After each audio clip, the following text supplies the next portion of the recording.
Bonjour à tous, j'espère que vous allez bien. Je vous souhaite encore une fois une très bonne année 2025. Je vous souhaite tout le meilleur dans votre vie professionnelle, dans votre vie personnelle, dans tous les projets que vous allez accomplir et que vous voulez faire pour cette année. C'est parti pour une nouvelle vidéo et celle-ci, ce sera le bilan de mon année 2024. Donc je vais tout vous dire un peu sur ma vie de lecture, comment ça s'est passé et ce qui m'a vraiment aidé à savoir comment je fonctionne, c'est l'application Babelio et je pense que vous la connaissez pour la plupart d'entre vous. Pour ceux qui connaissent pas, je vais pouvoir vous en parler un petit peu. C'est vraiment une application sympa où vous mettez vraiment toutes les lectures que vous allez faire et que vous n'avez pas encore faites. Donc vous pouvez répertorier vos bouquins. Ce qui est sympa, c'est que vous pouvez scanner le code du bouquin, le code ISBN, et en fait, il vous le met dans votre pile à lire. Vous dites si vous l'avez lu, si c'est en cours de lecture, si voilà, toutes ces choses-là, vous pouvez aller le chroniquer. Bref, il y a plein de choses que vous pouvez faire. Mais ce qui est bien, c'est qu'en fait, ça répertorie toute votre bibliothèque. Si vous voulez savoir ce que vous avez chez vous, il suffit de tout scanner ou noter le nom des titres, peu importe. Et vous avez tout sur l'application, vous savez combien de bouquins vous avez et aussi vous avez tout un tas de facteurs qui entrent en jeu dans le sens où vous savez quel genre vous lisez, le nombre de pages, les auteurs, de quel pays ils viennent et ça fait énormément de statistiques et c'est un peu de ça que je vais vous parler aujourd'hui et donc je vais vous donner un peu ces statistiques là. Il n'y a pas forcément tout, il y a aussi des choses que j'ai rajoutées, je pourrais pas tout dire parce qu'il y a des choses auxquelles j'ai pas pensé mais peut-être que j'en parlerai plus tard et après je vous dirai un peu les 10, 15 ou peut-être 20, je ne sais plus, livres que j'ai ressortis de toute la série de bouquins que j'ai pu lire pendant cette année. Alors ça veut pas dire que c'est forcément les meilleurs, c'est juste qu'il fallait faire une petite sélection. J'aurais pu en faire une plus grande parce que vous allez voir que j'ai lu énormément de bouquins cette année. Je crois que j'en ai lu plus que l'année d'avant. Je devais regarder combien j'en avais lu, mais je l'ai pas fait. Bon, je vous le mettrai peut-être là.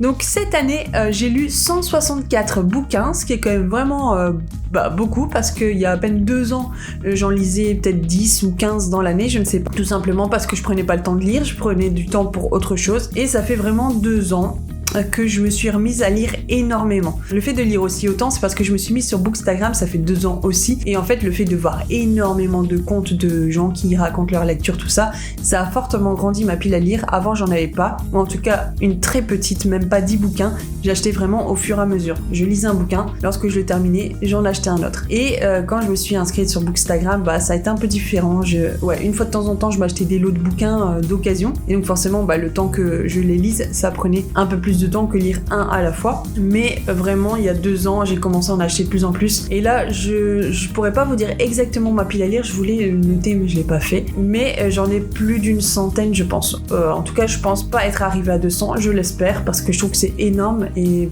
je veux pas en avoir autant. Je trouve que c'est joli d'avoir plein de bouquins à la maison mais je préférais qu'ils soient lus que pas lus. Donc là ça fait quelques semaines que j'en achète pratiquement plus. Après j'en reçois pas mal à cause de mes partenariats et des services de presse, mais c'est pas moi qui les achète, donc bon, ça va. Et ceux-là en général je les lis très rapidement puisque on attend de moi une chronique, ce genre de choses. Alors commençons par ce petit bilan. Donc je prends mon carnet de lecture. Alors, mon carnet de lecture de l'année 2024 c'est celui-ci et je vous en avais parlé un petit peu, peut-être que je ferai une vidéo où je filmerai vraiment tout ce que j'ai fait. J'ai pas encore finalisé les choses je pense et il y a des choses j'ai pas forcément terminé en cours de... J'avais commencé et je les ai pas terminées. Mais ça m'a quand même bien aidé. Ce qui a vraiment bien aidé c'est que je notais chaque mois et j'avais dit un peu je mettais le titre, l'auteur, la ME et le support. Et pour cette année, je crois que j'ai rajouté quelque chose, je pense que j'ai noté si c'est dans un livre qui vient de ma pile à lire et si c'est un SP que j'ai reçu.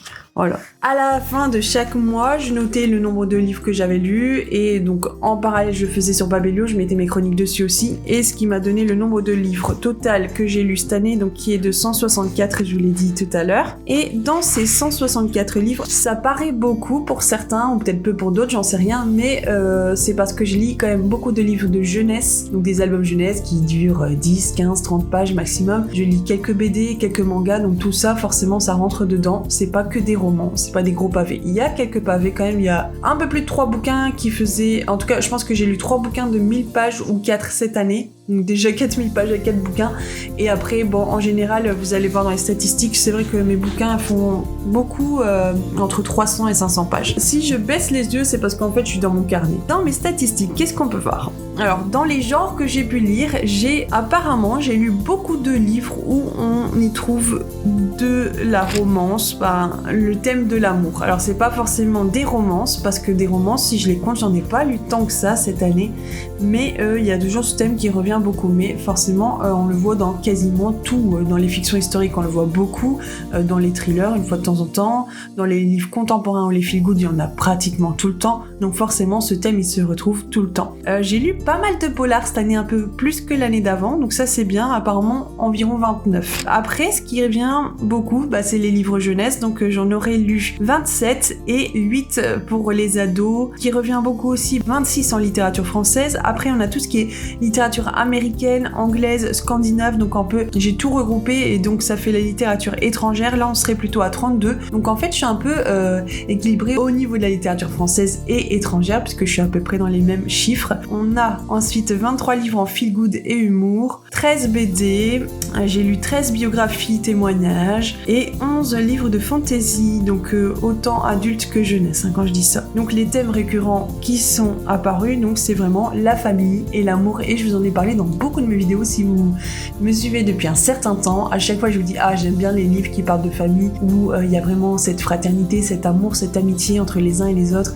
C'est vraiment des thèmes que j'aime énormément et je pense qu'on les retrouvera encore dans l'année 2025. Après j'ai lu 94,2% de livres fictifs et donc 5,8% de non-fiction, mais je pense que ça a peut-être un petit peu augmenté par rapport à l'année d'avant, que j'ai lu plus de témoignages, ce genre de choses. Ce que j'ai rajouté moi en statistique, c'est les services de presse. J'en ai lu énormément en 2024, j'en ai lu 94, donc sur 164, vous imaginez bien, ça fait beaucoup. Dans ces services de presse, ce que je peux dire, c'est pas des livres qu'on m'a imposés, en tout cas il y en a très peu qu'on m'impose, c'est moi qui vais choisir, qui demande. Notamment, vous savez que je vais beaucoup lire de livres sur la plateforme NetGalley, donc c'est une plateforme où on peut lire des services de presse et ce sont des nouveautés, donc ça me permet vraiment d'être un peu à la page dans ce qui se passe en fait dans la littérature en ce moment. J'aime bien être un petit peu au courant de ce qui se passe. J'ai demandé énormément de bouquins sur cette plateforme, bon c'est pas toujours accepté ce que je demande, ça dépend aussi de mon profil, et donc beaucoup de lectures en e-book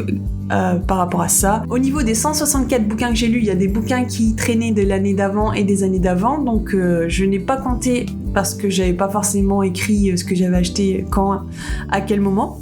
Donc dans les 164 livres que j'ai lus, il faut savoir que j'en ai juste acheté 30 d'occasion, j'en ai acheté 23 neufs, donc ce qui nous fait 53 livres que j'ai achetés. Ensuite 10 livres ont été lus dans mon abonnement Kindle ou Audible, et 94 livres donc sont des services de presse, donc que j'ai soit lus en numérique ou alors j'ai reçu en version papier, mais en général c'est énormément de livres numériques. Donc oui, j'en ai pas acheté 53 mais 63 parce que dans les abonnements c'est des crédits, en tout cas c'est des abonnements qui sont payants. Dans les 63 livres qui ont été achetés, il y en a qui avaient déjà été achetés l'année auparavant ou celle d'avant. Ensuite, au niveau des années de parution des bouquins que j'ai lus, donc forcément, vu que j'ai lu énormément de livres en service de presse, vous vous dites bien que ce sont des livres récents qui sont sortis l'année de sa parution, donc là en 2024 ou en 2023. Donc dans tous les cas, en 2020 et plus, j'ai lu 124 bouquins. Des livres qui sont parus entre 2010 et 2019, j'en ai lu 23, et en dessous de cette date-là, j'en ai lu que 8. Donc on peut dire que j'ai lu énormément de livres qui sont très récents. J'aimerais bien en 2025 en lire un petit peu plus qui datent d'avant ces périodes-là. Les auteurs les plus lus donc cette année, alors c'est parce que j'ai terminé la série de Blackwater, donc forcément il y a Michael McDowell qui apparaît en premier parce que j'ai lu 3 tomes de la saga, donc j'en avais lu 3 en 2023 et j'ai terminé la saga, donc les 3 autres en 2024. Et j'ai lu la trilogie du siècle de Ken Follett, que je vous en ai parlé beaucoup, 3 tomes, donc c'est ces 2 auteurs là qui sortent en 2024. Alors étonnamment c'est rigolo parce que Michael McDowell, je l'ai découvert avec Blackwater en 2023, donc c'est un auteur vraiment que je ne connaissais pas. Pour le coup, ce sont des livres qui sont parus il y a très longtemps, c'était dans les années 80 je pense, mais ils ont été réédités chez les éditions Monsieur Toussaint Louverture avec des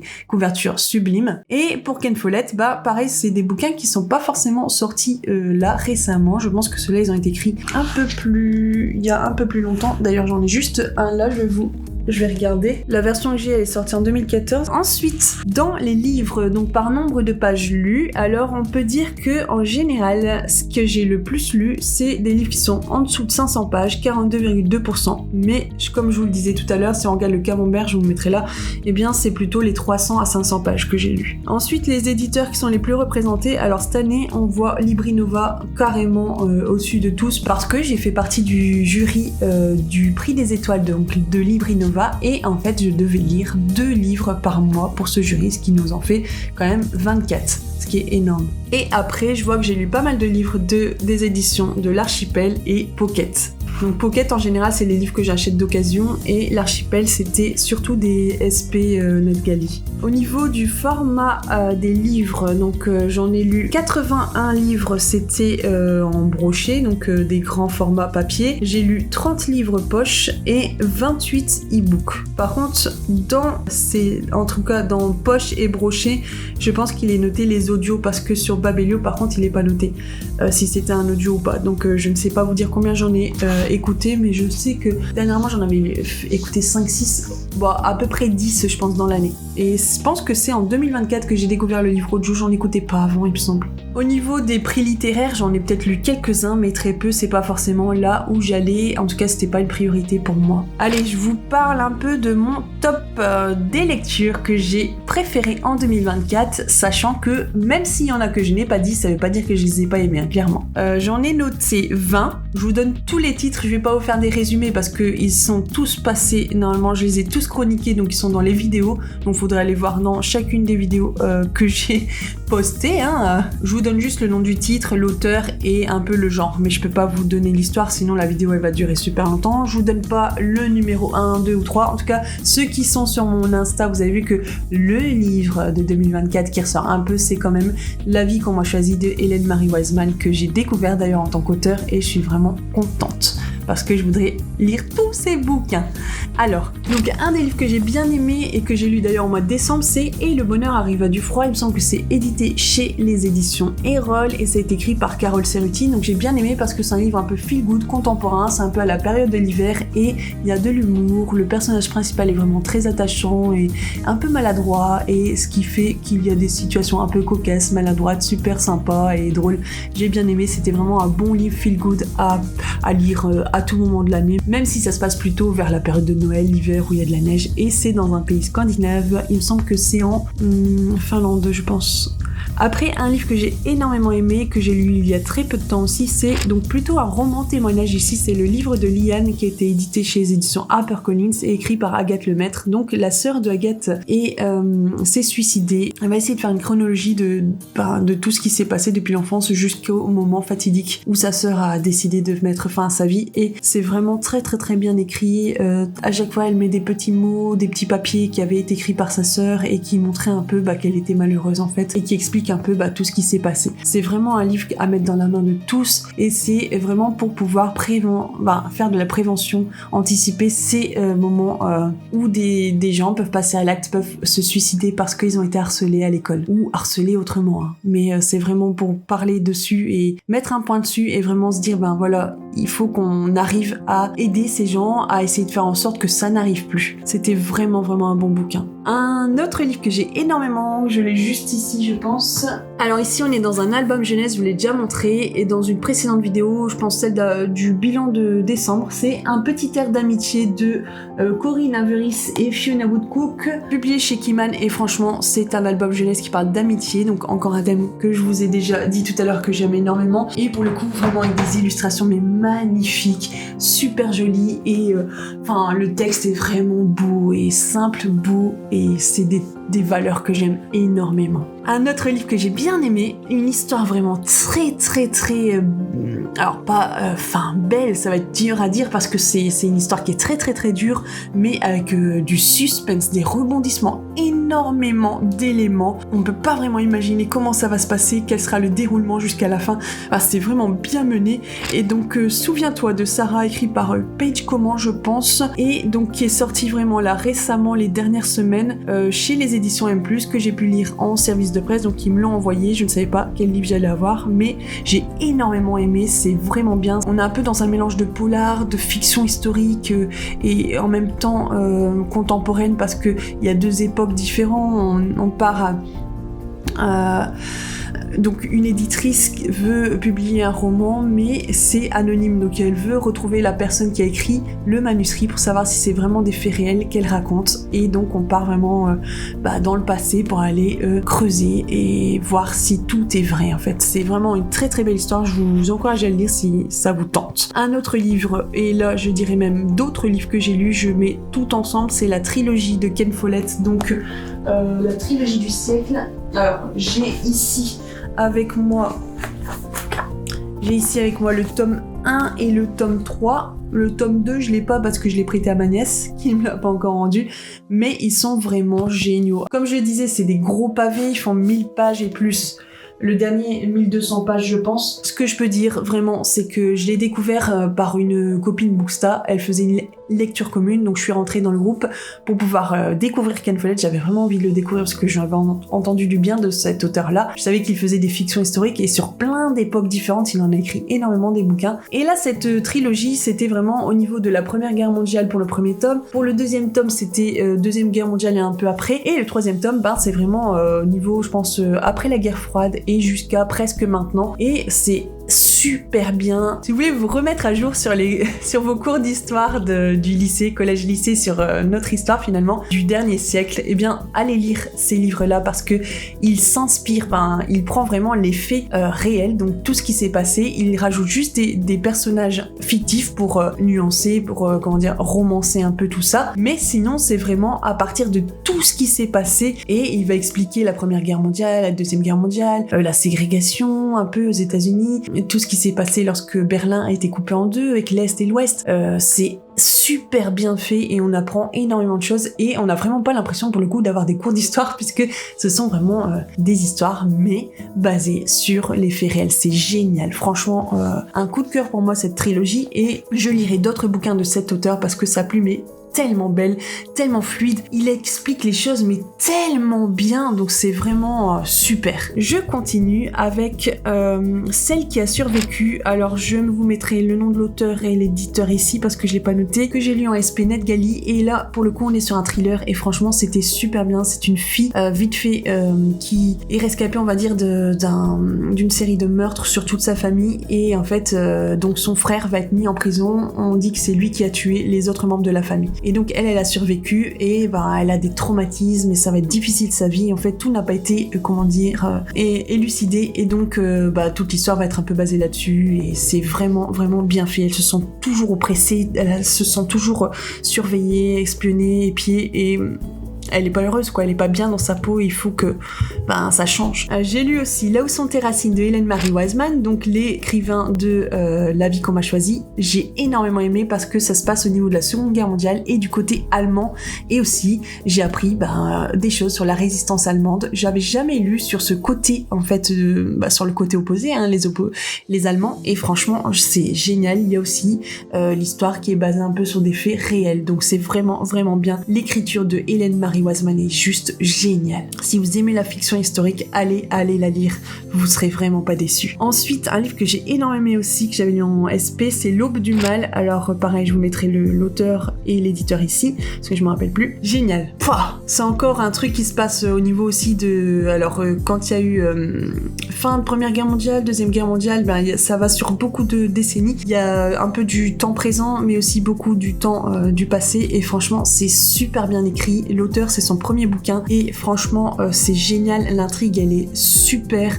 À la fin j'étais scotchée, et j'aime lire ce genre de bouquin où à la fin on sait pas du tout comment ça va se passer. Je vous le conseille vraiment. Pareil, si vous aimez les fictions historiques, allez lire ce bouquin, et à ces périodes-là du siècle dernier, les deux guerres, c'est génial. La dernière allumette de Marie Vareille, donc j'en ai tellement entendu parler que ça m'a vraiment intriguée et ça m'a poussé à acheter le bouquin. Je me suis dit mais qu'est-ce qui se passe avec ce bouquin-là, et franchement pour le coup tout, je n'ai pas été déçue, j'ai aussi été embarquée par cette hype. Je suis rentrée dedans et j'ai énormément aimé ce bouquin. Ça parle en gros des violences conjugales et c'est tellement bien écrit, tellement bien ficelé, on s'attend pas vraiment à la manière dont ça va être mené en fait l'histoire, et je vous le conseille vraiment si vous aimez la fiction contemporaine avec des thèmes un peu d'actualité, allez le lire, c'est vraiment bien fait. Un autre livre que j'ai bien aimé, c'est La Valise de Natacha Larmurier, donc un auto-édité que j'ai lu dans le cadre du jury du prix des auteurs inconnus, et franchement c'est super bien. Ça se passe au niveau aussi de la Seconde Guerre mondiale, on est plutôt en littérature blanche, littérature je dirais même plus aussi fiction historique, c'est vraiment une très très belle histoire au niveau de la période de la Seconde Guerre mondiale aussi. La fille de l'illusionniste de Anita Parric, donc aux éditions Faubourg Marigny. Je pense que j'ai le livre ici. Alors la couverture elle m'avait séduite, c'est un peu pour ça que j'avais choisi aussi ce bouquin, mais en lisant la 4e de couverture, c'est un livre qui est vraiment génial. Ça se passe en 1938 et on a Léna donc qui a 9 ans, elle a jamais trouvé sa place dans le cirque Le Monde des Merveilles où son père travaille en tant que illusionniste. Il va y avoir la guerre qui va passer par là et on apprend un peu des choses sur comment ça se passait dans ce monde-là au niveau de la guerre, et c'est aussi basé sur des faits réels, donc il y a des faits réels quand même, et après toute la fiction elle tourne autour. Super bien écrit, je pense que cette autrice-là, si elle écrit encore d'autres bouquins, je vais me renseigner un peu parce que j'ai énormément aimé sa plume, l'histoire a vraiment bien coulé et je me suis tellement attachée au personnage. Je vous le conseille vraiment si vous aimez. Encore on est là aussi un peu dans la fiction historique. Finalement dans mon top 10-20 il y a beaucoup de fiction historique, et vous avez remarqué un peu beaucoup au niveau du dernier siècle, les guerres. Amsterdam de M.J. Arledge, donc qui a été publié alors il y a un bon moment, je ne me rappelle plus du nom de l'année, je me rappelle plus de l'année, mais c'est pas récent, et c'est donc une dizaine d'années au moins le bouquin. Donc en fait on suit une flic, Ellen Grace, et donc ça va être sur beaucoup de tomes. Je sais que là il y en a encore des nouveaux qui sortent, donc j'en ai une pelle à lire, mais franchement j'ai très bien aimé ce bouquin là, d'ailleurs je l'ai ici, donc sorti aux Escales Noires, et donc pas très gros, 300 pages à peu près je pense, ouais 100, mais un peu plus de 300 pages. Je l'avais acheté à 3 € d'occasion, donc rien du tout. J'aime beaucoup parce que les chapitres sont très courts, ils durent 2 à 3 minutes, c'est très rythmé, c'est très dynamique, et franchement les enquêtes sont très bien. Là on était dans un truc d'enlèvement, 2 personnes étaient enlevées, et puis si elles voulaient se sauver, il fallait que l'une d'elles tue l'autre, et franchement c'était assez oppressant mais bien écrit, bien ficelé, et franchement je passe un très très bon moment. Je l'avais lu en lecture commune il me semble. Le deuxième tome aussi, Il court le furet. Et d'ailleurs là la semaine prochaine je vais lire La Maison de Poupée, donc le 3e tome. Je pense que je vais voir, mais en tout cas tous les 2 mois j'essaierai de lire un tome. J'aime bien. Et la flic elle est très mystérieuse, il y a plein de choses qu'on sait pas sur elle, on en apprend, mais il y a plein de trucs qui restent un peu cachés, et franchement ça donne envie d'aller lire plus. La couleur des sentiments, waouh! La couleur des sentiments, j'ai ici le bouquin, c'était quand même une grosse pavasse aussi, qui fait à peu près 500 pages, donc vous voyez, écrit par Catherine Stockett. Ici c'était chez les éditions Actes Sud. Alors pourquoi j'ai lu ce bouquin? Parce que j'avais fait une vidéo sur des femmes qui ont marqué le monde, et dans cette vidéo j'avais parlé de Catherine Stockett. J'avais pas encore lu ses bouquins, mais je savais qu'elle avait écrit celui-ci et qui avait fait quand même beaucoup parler. Et franchement l'histoire est géniale. On est ici dans une histoire où en fait donc c'est au moment de la ségrégation aux États-Unis, et donc les noirs et les blancs ne se côtoient pas, et en gros les bonnes des blancs c'est des noirs, et en fait il y a une fille d'une grande famille assez riche qui va faire une enquête sur la vie des bonnes, et ça va être très très compliqué pour elle parce que pour aller parler aux bonnes c'est très très difficile, et d'ailleurs si on voit une bonne parler à un blanc, elle peut aller en prison, ce genre de choses, et même bien pire. Et franchement j'ai énormément aimé cette histoire. Si vous aimez les fictions historiques qui se passent aux États-Unis au niveau de la ségrégation raciale, lisez ce bouquin, il est vraiment bien écrit. Waouh, j'ai énormément aimé, et franchement je suis pas du genre à relire des bouquins, j'en lis une fois de temps en temps. Ce que j'ai peut-être lu, c'est Orgueil et Préjugés, Jane Eyre de Charlotte Brontë. Il y a très peu de livres que je relis, mais celui-ci, clairement, dans quelques années, je pourrais le relire parce qu'il est vraiment bien. On apprend énormément de choses. Il y a des valeurs qui me tiennent à cœur là-dedans, et ouais, c'est un thème que j'ai envie de poursuivre aussi, lire plus de bouquins sur ce thème-là, parce que je sais pas, j'ai envie, et voilà, je vous le conseille vivement, il est génial. Continuons avec La Vie qu'on m'a choisie de Hélène Marie Wiseman. C'est le livre, ou en tout cas dans mon top 3 des livres de l'année, La Vie qu'on m'a choisie de Hélène Marie Wiseman, une autrice que je vais continuer de lire, mais clairement, c'est sûr. J'ai même un livre, Le souffle du passé, quelque chose comme ça qui est dans ma palle, j'ai acheté. Donc ici chez les éditions Faubourg Marigny, je l'avais acheté pour rien. Moins 60% je pense chez Nose et en plus la version papier, le gros format, l'illustration est magnifique. On est en 1931, on va avoir l'histoire de deux filles, Lily qui a jamais quitté sa petite mansarde à Blackwood Manor. On a aussi 2 décennies plus tard, Julia qui est récemment orpheline et qui hérite du manoir de son enfance, Blackwood Manor. C'est génial, c'est tellement bien écrit, on va suivre la vie de ces 2 filles, on va voir qu'il y a des choses qui les relient, mais j'en dis pas plus, c'est génial et je pense aussi que c'est peut-être un livre que je pourrais relire dans quelques années, tellement j'ai aimé. J'ai retenu beaucoup de choses, moi qui oublie beaucoup et très vite les choses, bon les noms des personnages j'ai du mal, mais là l'histoire en soi je l'ai quand même bien encore en tête. Après j'ai lu Damsel en SP, c'était sur NetGalley aussi, non je l'ai lu en audio celui-là, Damsel, alors je sais plus qui l'a écrit, pareil je vous mettrai le nom par là, de toute façon en description je mettrai tout. Et j'ai bien aimé parce que j'avais envie de... Donc j'essaye de lire un peu plus de fantasy et pour le coup je voulais lire un truc avec un dragon. Et donc ce livre-là, il y avait un dragon dedans et franchement c'est une histoire un peu de sororité entre 2 sœurs et c'est une histoire où il y a une fille qui va se marier avec un prince et en fait on va pas tout lui dire, elle va être un peu sacrifiée et puis elle va aller dans l'antre du dragon et normalement elle va être mangée par le dragon. En fait c'est un peu un sacrifice que la famille royale doit faire chaque année ou en tout cas régulièrement pour qu'il n'ait pas de problème avec les dragons. Et cette fille là forcément elle ne le savait pas et elle va tout faire pour sauver sa vie et franchement c'est une histoire super sympa. Je sais pas s'il y aura une suite mais dans tous les cas j'ai bien aimé, c'était vraiment bien. Oh, un livre que j'ai énormément aimé, et ici on est encore dans de la fantasy, plutôt de la romantasy. Alors romantasy, j'en sais rien, mais en tout cas c'était Divine Rivalité de, comment elle s'appelle déjà l'autrice, Rebecca Yarros, et franchement il y a un peu de lettres épistolaires, tout ça, et vous savez que j'aime assez ça. On a 2 personnages qui s'aiment pas trop, mais on va voir que par la suite ils vont se rapprocher, tout ça, et donc pareil c'est un peu, il y a un temps de guerre, et voilà la fille elle voudra partir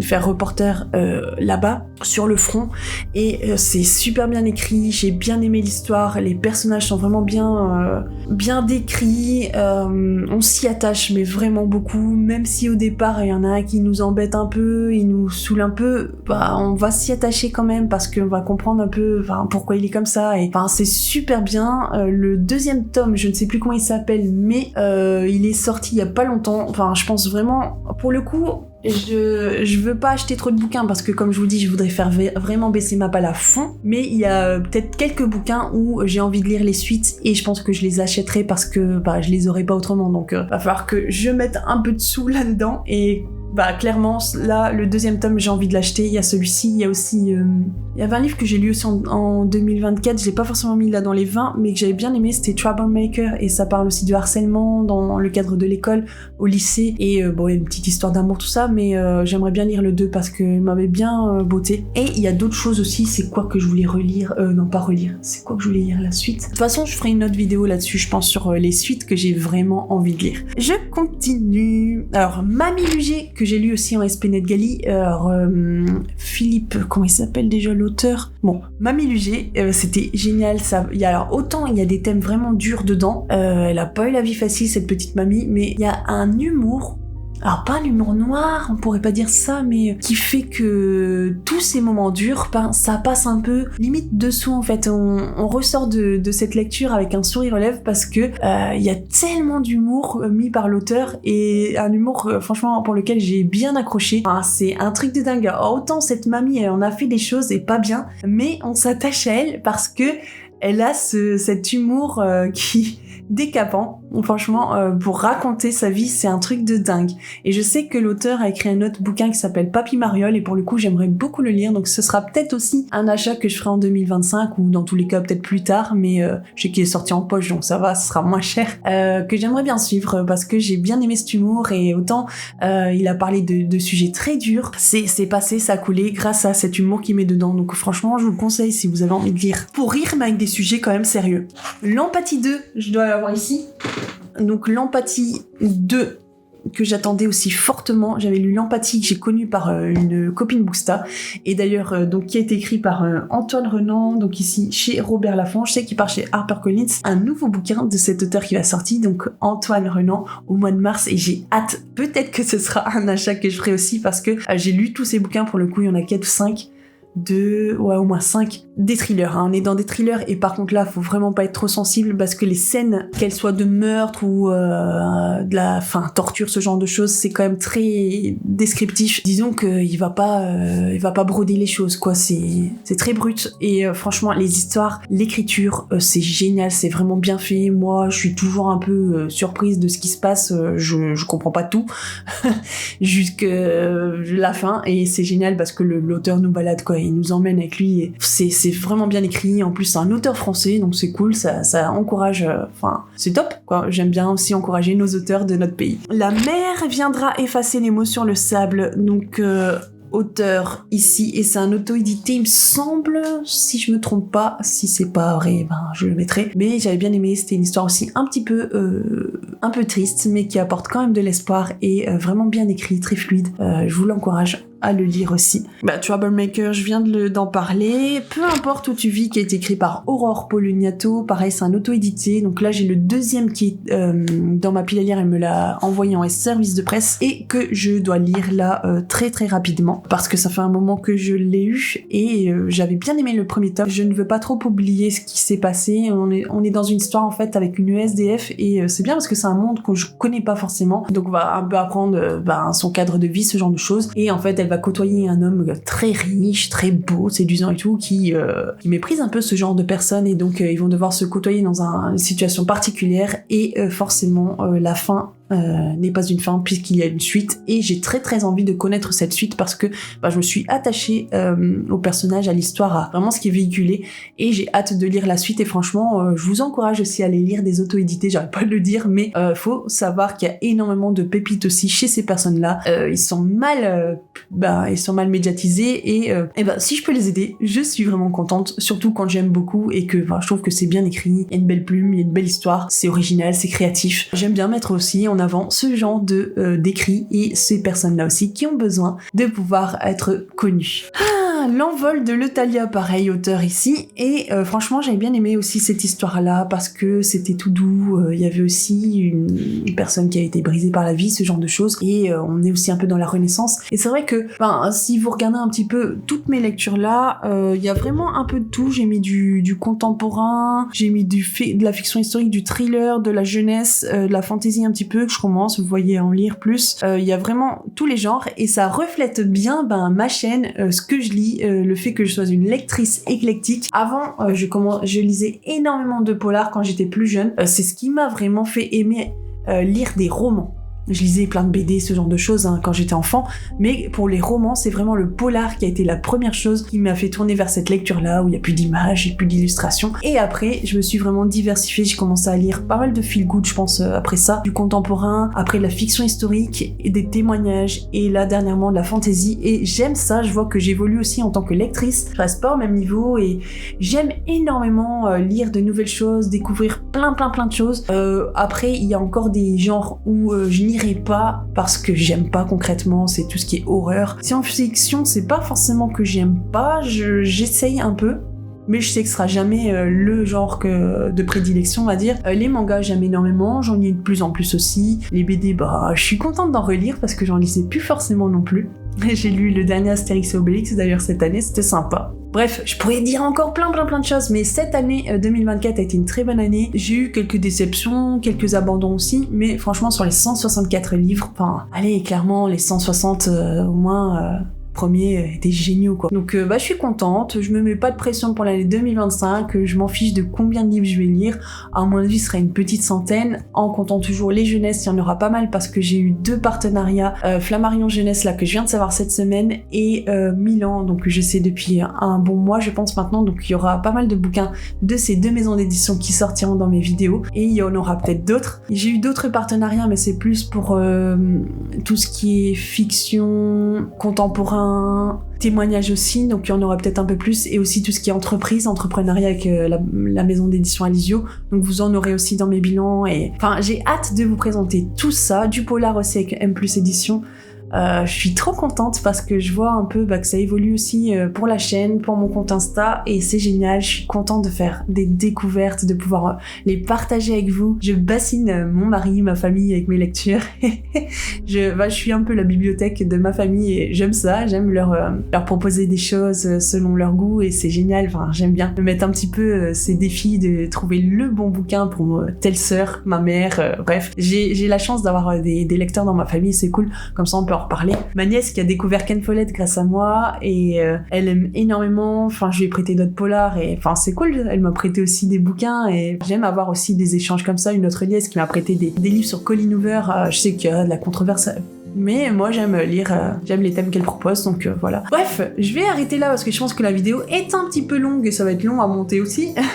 Mais en tout cas, je vous souhaite encore une fois de passer une très bonne semaine, une très bonne année. Et dites-moi aussi dans les commentaires si vous avez eu un bon bilan 2024, combien de livres vous avez lus, si vous savez. Est-ce que vous avez eu un ou plusieurs coups de cœur? Est-ce que vous avez des livres à me recommander? Mais dites-les moi, même si je les lirai pas forcément tout de suite. Mais on sait jamais. D'ailleurs, je vais vous faire une vidéo très bientôt avec les livres que je vous avais montré, ma pile à lire et que je vous ai demandé de choisir pour moi. J'en ai déjà commencé un et je vais les lire cette année et puis je vous en parlerai aussi au cours de l'année. Enfin, il y a tellement de choses que j'ai envie de vous dire, de partager avec vous et puis on va continuer ensemble. Merci d'être toujours plus présent, merci pour ceux qui s'abonnent au fur et à mesure, merci pour les likes, pour les commentaires, les partages et merci de m'aider à faire construire cette chaîne et j'espère qu'on va pouvoir encore vivre plein d'aventures ensemble. Je vous dis à très bientôt, c'était les mots d'or, à très bientôt.